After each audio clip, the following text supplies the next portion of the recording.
એશિયાની સૌથી મોટી બારડોલી સુગરમાં પરિવર્તનના સંકેત વર્ષોથી દબદબો ધરાવતી સહકાર પેનલના બારડોલી સુગરમાંથી વળતા પાણી અત્યાર સુધી જાહેર થયેલા તમામ 6 પરિણામોમાં સહકાર પેનલની હાર. રામ મંદિર દાન ચોરી કેસમાં એસઆઈટીના ફાઇનલ રિપોર્ટમાં ચંપત રાયને ક્લીન ચીટ, અનિલ મિશ્રાને પણ ફાઇનલ રિપોર્ટમાં ક્લીન ચીટ, સૂત્રોથી મળી માહિતી.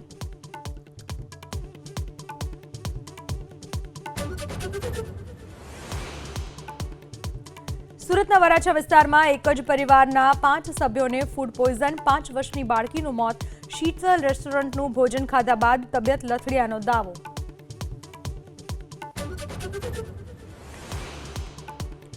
આગામી વિધાનસભા ચૂંટણીને લઈને પ્રદેશ ભાજપના પ્રભારીઓનું એલાન.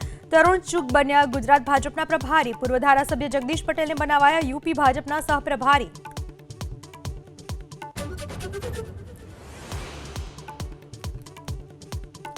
રાજકોટના ભોજપરા ગામે કારખાનામાં વેચાણ કરાતું ભેળસેળયુક્ત ખાદ્ય તેલ મળ્યું.